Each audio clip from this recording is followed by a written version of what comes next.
Today we are joined by Jason Stoddard and Dan Clark of DCA Audio and Schiit Audio, and they have a special collaboration that they're going to talk about. And I wanted to just kick it over to you guys right away, Jason and Dan. What is the new collaboration you have cooking for everyone? Okay, I'll jump in. Dan and I have gotten together and we decided to actually put together one of his headphones, Aeon 2 Noir, and the Jotunheim 2 with a multibit card, and give to everyone at a special price because we actually think it's a fantastic, very synergistic, kind of it's extremely synergistic. Um, I, I'm stumbling over this essentially this horrible corporate word of synergy. It's awful, you know. Dan, you know how it goes, but it's weird. It is actually weird. The Jotunheim and the Aeon Noir, they seem to love each other. And so Dan, said, "Hey, we like your Jotunheim. I'm like, we like your headphones." And we realized, hey, we have a lot of stuff in common as far as, unique technologies and making stuff here. And it sounds fantastic together. And, let's be honest, it's a slow summer. So we decided to do something together. Uh, Yeah, does and that the does that kind of Jotunheim. sum it up? Yeah, and also, now that you offer your products in black, I thought that it also just made a whole lot of sense to have a black Jotunheim with a noir and call it a black noir. Yes. Oh God, I wish we could get away with that. It's like I, we can say it. I don't know if I want it in print. I want some plausible deniability there. Yeah, the trade that that definitely is not an official name. But yeah, Yeah, it's one of the things that the Aeon always loves is clean power. It's a low impedance load and it's a very nice transparent headphone. And one of the things that the Jotunheim 2 does with its really powerful balanced circuit is push a lot of current into this headphone and really makes it sing. So, I've got one on my lab bench, which you probably can't see in the background, but that's my typical unit that I have for my bench work, and I just love it. It's just a wonderful pairing. yeah. I actually ripped the Aeon 2s out of my wife's hands, and I've been using them for actually various other podcasts and things like that. But she's like, "So when do I get them back?" I'm like, "Well, it's funny because she always loved the Aeons, and then she heard these. She's like, "Well, you can take the Aeons." I'm like, "Here we go." So no, they're really fantastic, and there's something with the pairing of Jotunheim and these headphones. It's really good. I don't want to get all metaphysically weird, but it does work very very well together. And when I realized you can bring this together and you could like get those two products, kind of hit your desktop, get everything you need, and call it a day. For a kind of reasonable, not quite a good laptop price. Yeah, I figured let's see what we can do. Yeah, and I think it's worth noting for us, the Aeon Noir is a product that we really tried to put as much of our technology into at an affordable price as we could. And it embodies a whole bunch of our ethos. One of them is to deliver a great value, and we really worked hard to keep it up, down at the price point where it is. And the second is it's super light and comfortable, which it makes it a great all-around headphone for extended listening. And the fact that you can fold it up and take it around with you so easily also is just such a nice plus. It is our most popular headphone, and I think that that's it's got a lot of things going for it that make it such. Yeah, it's one thing I've always loved about Dan's headphones is they're light and comfortable. And not naming names, but there are other headphones that are not as light and not as comfortable. So that is one of the fantastic aspects about it. And it's funny I, you mentioned your tech though. It's like yeah, Jotunheim is a product I never thought we would get what we call Nexus into. because Nexus is completely insane. We debuted it in Ragnarok 2, which is $1,500 to $1,800 product, and it requires such insane matching of every component. We actually match the input JFETs to 1%, which is, people are usually like, oh, we match them to 10%. It's like, no, that doesn't work. We're matched to 1%, and the rest of it's matched to 2 to 5%. And it is a completely discrete differential topology that it's unlike anything I've seen. I haven't seen everything. I've seen a lot of stuff, but it is unlike anything I've seen in that it's not supersymmetry, it's not a cyclotron, it's not a typical topology. It actually gives you high impedance inputs, two high impedance inputs instead of just one like you would typically get, or zero. And it gives you differential output, and you can also run single-ended as well. All that tech stuff basically means works with everything. To us, sounds really good. If you're into it, measures really good. And that's Jotunheim. I'm shocked that we can actually do it at the price point we do. Kind of like your headphones, man. Yeah, and that you can make it in the US and still make that work. It is not easy In manufacturing California. in California and trying to keep things affordable. Yeah. Yeah, there's been a lot of focus on us, moving some of our stuff to Texas, and it's like, yeah, that's the inexpensive stuff. Jotunheim is made in California. So, and in fact, our metal guys literally across the freeway, I'm probably pointing approximately at them, and the board guys are in Simi Valley. So it's like, it's all here, transformers come from somewhere in NorCal called Willits, and, it's all kind of done here, which is really neat. I like that. It's tough. And it's definitely tougher, post-inflation, but we're managing it so far. Yeah, we managed to get through the whole inflationary cycle with enough efficiency improvements that we haven't raised our prices as a result. And Oh, I hate you. that's taken some work. I hate you. But we actually have kept our prices constant for the last 3 years. Yeah, we were So not able to do that, but we're trying real hard. And if we can retake some of those price points, we will. But it's rough. Jotunheim actually hasn't gone up in price since it debuted. So, and that's 20. yeah, I was going to say the Jotunheim is the same price it's been as long as I remember it. We got the sneaky silver tax. Silver costs more now than black. So, Ah, okay. yeah. So Well, for sorry, what it's worth, I like the look of the black myself. Yeah, so do I. And but if it matters, if you get the black one, you're getting the cheap one. It's $50, $30 less, something like that. But I actually like the black. I thought I'd hate it, but it's a really neat finish. It's just it's an easier finish to do. Silver grained aluminum is very hard to do here, especially when you factor in anodizing and stuff. But I'm getting in the weeds, so. Well, the what makes a good product is usually getting into the weeds.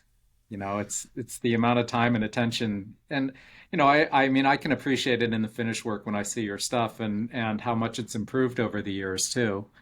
As well as the mechanical design, down to even how the screws are put into the chassis and stuff. I can see the improvements that you guys have made, and it's pretty impressive. There's a continuous stream of little things that probably most people don't catch or notice, but they're really there. We got nothing on you with all these crazy cast or machine parts on this. This is, I mean, after doing the Soul, turntable and then kind of saying this is not a great idea for us, I can really appreciate what you guys are doing. Just Me- saying. Mechan- yeah, mechanic manufacturing physical things with that have mechanical action is a never-ending journey. I know. We'll do a turntable together. Yeah. Yeah. Well, one thing we have gotten really good at is using magnets. So if you ever want to do like a magnetic levitation system, we're probably your guys because you should see because we do so much work with magnets in our transducers, our fixturing and our shop is just full of things that float and things that grab and Hmm. um, yeah.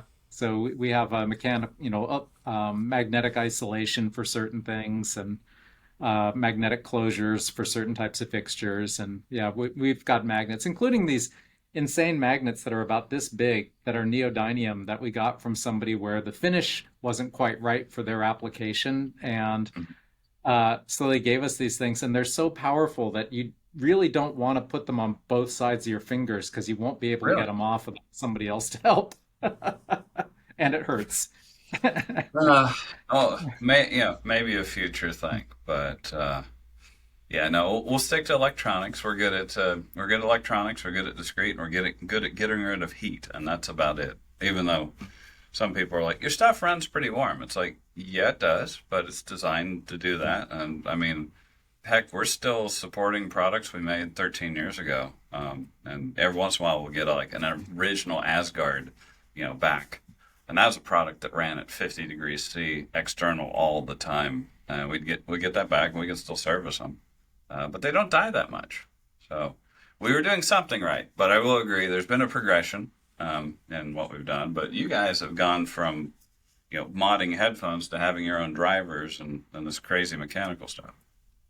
Yeah, it's true. We have focused a lot on the R&D and the engineering. For a company our size, I'm kind of actually really proud of some of the stuff we've come up with, both in the mechanical design field with things like the titanium headband design that just takes all the weight out of the headphone and yet manages to almost always deliver a really consistent quality fit without clamp, to the folding gimbals, and also in the high end stuff coming out with the AMTS technology with the standing wave mitigation. Yeah, no, And it's those are pretty neat things, for sometimes I feel like the little engine that could. yeah to For all of you out there with children. uh, to actually mess with Dan a bit. We gave him some early copy that said, "Oh yeah, we actually like the Aeon 2s better than the Expanse, which we also have a pair of." And he's like, "Wait a minute." Like, it's just joking. Yeah. We'll see if you're reading it. Yeah, Um, that was the is Dan going to read the copy test? Because it was the like the last question in the FAQ. Yeah. What You're a one of the troll. guys You yeah, are one a of the troll. guys I just have to say it. yeah, I know. It's one of the guys here who's like our most critical listener. He listened to the Expanse, he's like, "Oh, yeah, these okay. Can I keep them?" I'm like, "No, you can't." And then I said, "Try the Aeons." He's like, "Oh, these are good too. These are good too." And I'm like, "No, but they're." And then I said, "Try it with the Jotunheim." He's like, "Ooh, I could be happy with that, but can I have the Expanse back?" And I'm like, "No, sorry." Yeah, that was an interesting piece of tech. That for sure. That solved a problem that I'd been wrestling with for 10 years. But that's like your Yggdrasil. That's a top of the line other than your electrostatic stuff. Yep. Um, yeah. Well, the Electrostat uses the AMTS tech now too. Hmm.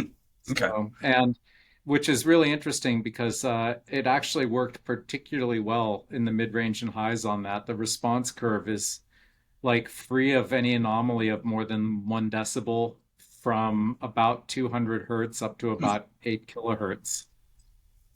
But yeah, it's funny. Every once in a while, people are like, "Why don't you do an electrostatic amp?" And I don't know. I don't know. Well, it's a Uh, small market, and it's a small market, but it's a labor of love, to get into something like that. And we don't do that one for the profit per se. We do it just because we think the technology is really interesting. I mean, the fact from the transducer side in particular, you get a chance to work with a driver that's lighter than the air it's moving. And that Interesting. gives you some real interesting physics problems to deal with, and opportunities for kind of unearthing the last level of resolution that you can out of a signal. But it's Yeah, not a huge market. It's certainly our lowest volume headphone, but it's just a lovely thing to be. I have tons of fun working with those. Yeah, fair enough too. And we're still playing around with tubes, so that's not high performance as far as measured performance, but specialty. It's a specialty thing, and a lot of people are like, "Why are you still doing tubes?" It's like because they do really sound good, and almost all of our progression has been like, how do you make something solid state sound tube-ish? Have that quality, and you get it kind of there, and then you listen to good tube gear after that, and you're kind of like, well, let's try again and go from there. And that's why we've been blending solid state and tube and letting you choose what you want because we do believe in it, but we also understand tubes are expensive and sometimes painful to get now, and so we have to deal with that. And that's Yeah. our labor. That's our labor of love is crazy tube stuff. And it's great. I mean, I personally, half my gear is tube and half my gear is solid state. Though most of the tube gear that I have is hybrid. Yeah, It'll often be like a FET or a MOSFET output stage and a tube driver. And that's a pairing I like. But at the end of the day, so much of it is about enjoyment. And it's kind of nice being in the position that I feel we're in, and I assume you feel about the same way, which is that I get the chance to have both gear that is excellent from the technicalities perspective, as well as gear where I can put it on and say, well, maybe the distortion is a little bit higher, but boy, it sounds a little more lifelike, and there's a little more rounding or body or sense of there-ness to it. And yeah, you know, I'm not going to try to get out there and say distortion doesn't matter, but sometimes maybe that's part of the effect of having a more lifelike experience, you know, or maybe yeah. more of a live sound experience. I think Brian forever slandered me with. I think you quoted one of my old things when I said I think the entirety of audio is the quest for the ideal distortion profile. Because that somehow got out in the world, and I'm pretty sure I said that in front of Brian first. Um, but it's fine. It's fine. Honestly, you know, I would actually love to do some more research into what matters. I would love to actually spend more time at that. Um, we do have to make products, and we do make products that measure very well, and products that don't measure very well. And honestly, I enjoy both of them, which is a controversial statement. And I do believe there are sonic differences, which is another controversial statement because you'll immediately get challenged with like, hey, how about double blind? And it's like we've both probably done those, and we both had mixed results, and who knows? I think it comes down to if you enjoy it, it's fantastic. And what I love about kind of like the Jotunheim and Aeon 2 combo is like it's something you just kind of forget about. Put it on your desk, forget about it. Add some powered monitors, and you're done. And it's perfectly enjoyable. You don't need to worry about measurements or tubes or is it good, is it bad? Do you have a good tube? That's the crappy thing about tubes. I usually cycle the tubes Yeah. out as soon as I get a noisy tube. I'm like, okay, I'm done with these things again. And do Um, you have a good tube measuring machine? yeah, we do. We actually do have a curve Well, I'm tracer. sure you do. Yeah, we have to.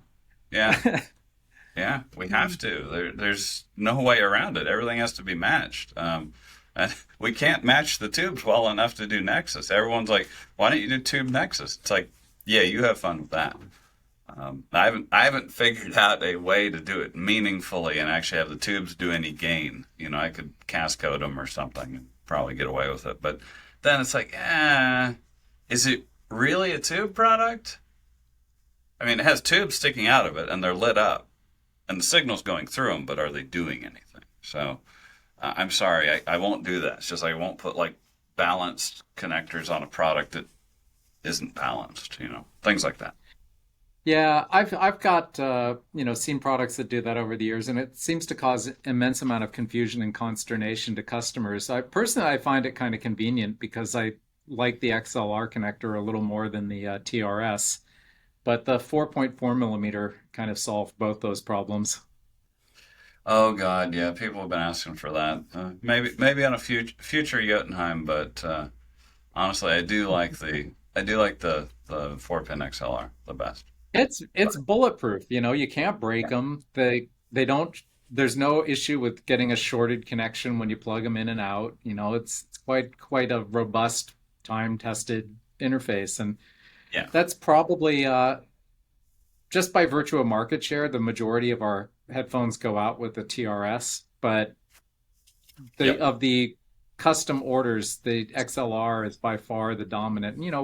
We have 3.5s and 4.4s and 2.5s and all sorts of different lengths. And the 2 meter XLR just outsells all of them by 3 to 1.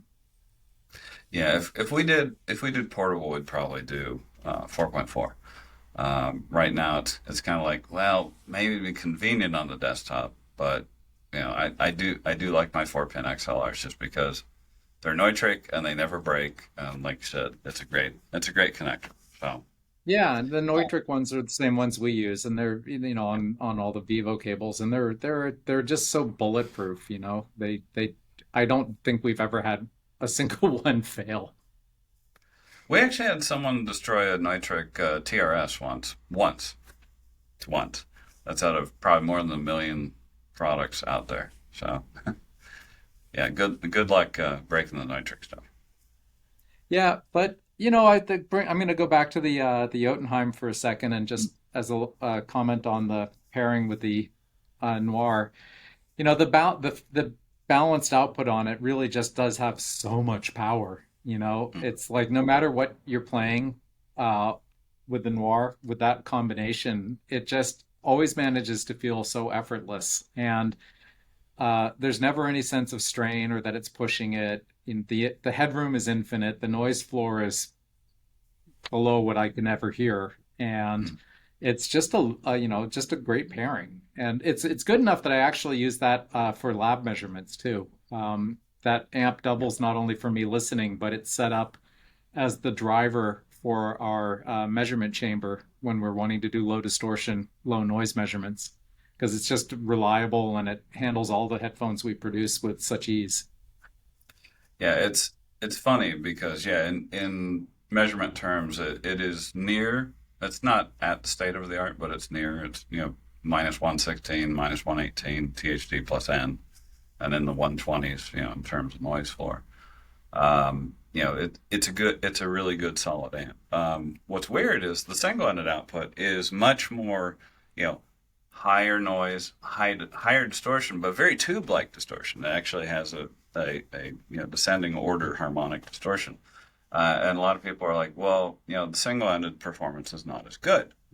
It's like correct, and that's a little bit intentional, so you can see what you'd like. It's also a little bit an artifact of the Nexus topology. It's one of the very strange things about it. If you want to get perfect single-ended out of that, you have to sum it, and then it's additional circuitry and stuff like that. Maybe we can do that in a preamp. I don't see us doing Jotunheim. Jotunheim's pretty full as it is because in this particular combo, you're actually getting the Multibit DAC card as well. So you have Multibit DAC and a discrete headphone amp in one. The Multibit DAC has our Unison USB technology in it as well. So essentially, plug in a USB C and you're done. With pretty much everything you need. The Multibit DAC measurements are controversial, I think. It's definitely not state of the art. It's not bad, but it's not state of the art. But we like the way it sounds better than our other stuff based on ESS. So maybe we're crazy. Maybe we aren't. Don't know. Yeah, I prefer the sound of it too. And I mean, at the end of the day, whether it's state of the art, or enjoyable, are there will be people who insist that being state of the art makes all things sound the same, and that is the most enjoyable product. And then there are people who don't care at all about that and want to have fun. And for me, I kind of try to straddle the two. I care about both the technicalities and the fun of it. And if something just gives me more pleasure, even if it has a little more distortion, I just don't worry about it. At the end of the day, if what matters most to me is that I want to put something on and listen. I can definitely agree there, and I think the majority of stuff I listen to is probably somewhere in that comfortable mid-range of performance, rather than at either end. We have some fantastically bad measuring stuff, like Folkvanger is astoundingly bad. Sounds fantastic, but it is astoundingly bad, and it has zero chance of driving any of your headphones. So we can, yeah, Yeah. leave that No, off the table. I tried that pairing at a show, and that was pretty evident that that wasn't the No, one of your products that was going to just be an effortless recommendation. no. When you if you ever bring out a 300 ohm headphone, then yeah, we'll talk Yep. again about another collab, but that one's not it. Well, I think the nice thing about this one is it gives a really good experience that you can really say is, it's a pretty high-end experience. It's a very good sounding low distortion headphone with a very competent, powerful amp, and an easy and agreeable DAC. Yep. And we've managed to put it together for a really affordable combination price, and think that's a nice thing too. It's we don't do that often. In fact, this is the first time we've ever done that. It's the first time we've ever done that, and I know I will be asked, are we going to do this a bunch more times? And it's like, I don't know. If we have some other fantastic stuff we'd like to do, maybe, but this is something we thought was important enough to go ahead and bring out and do a collab on.